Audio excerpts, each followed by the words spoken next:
You know, for so many of us learning Spanish, the subjunctive feels like this secret grammatical code, right? It's like a locked door standing between you and real fluency. Well, today, we're not just going to find the key to that door, we are going to kick it wide open. So here's our game plan. First, we're going to break down what this whole mood thing actually is. Then I'll show you a formula to build it that's way easier than you think. After that, we'll dive into the main reasons you use it, check out a really cool advanced use, and finally see how this all adds up to you sounding way more natural. Okay, let's get the biggest misunderstanding out of the way right now. The subjunctive is not a tense like past, present, or future. Tense tells you when something happens.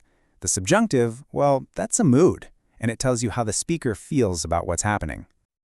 So what on earth is a grammatical mood? The best way to think about it is like a filter or a lens. It's the speaker's perspective. Are they just reporting a plain objective fact? Or are they coloring it with their own feelings, their doubts, their wishes? That's mood. And that brings us to the two big moods in Spanish. On one hand, you've got the indicative. This is for objective reality, facts, things you're sure about. The sky is blue. I am talking. Then, on the other hand, you've got the subjunctive. This is for our messy, subjective inner world, everything we wish for, feel, or doubt. All right, so now we know why it exists. Let's get into the how. And trust me, forming the present subjunctive is way more straightforward than you might think. It's basically a simple three-step recipe. It really is just these three steps. Okay, step one, you take the yo form of the verb in the present tense. So for hablar, that's hablo. Step two, you chop off that final o. Now you've just got habla. And step three, this is the magic trick, you add the opposite vowel ending. And I'll show you exactly what I mean by opposite. Check this out. It's a vowel swap. Regular AR verbs, which are normally all about the vowel A, they suddenly start using endings with an E. And the ER and IR verbs, they do the reverse. They start using endings with an A. They literally just trade places. So hablar becomes hable, and a verb like comer becomes coma. See, it's a pattern. So now that we know how to build it, let's get to the fun part. When do you actually use this thing?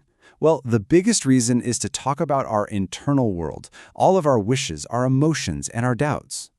So anytime you're expressing a hope or a wish or something you want someone else to do, you have officially entered subjunctive territory. Because think about it, you're not stating a fact, you're describing a reality that you want to happen.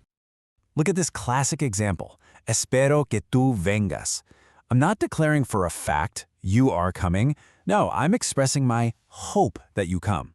That feeling of hope is the trigger. It's what forces the verb venir to change into the subjunctive vengas.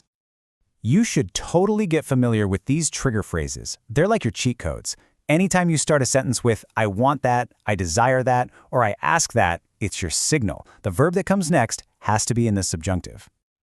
Next up, emotions. It's a similar idea. Whenever you talk about your emotional reaction to something, whether you're happy, sad, angry, surprised, that emotion itself is the trigger for the subjunctive. This is a perfect illustration. So the objective fact is, tú estás aquí, you are here. Simple. But I'm not just stating the fact, am I? I'm reacting to it. My feeling of happiness, me alegra que, that's the trigger that flips the normal estás into the subjunctive estés. And just like before, there are a bunch of common phrases that signal you're talking about feelings. I'm afraid that. I'm surprised that. It's a shame that.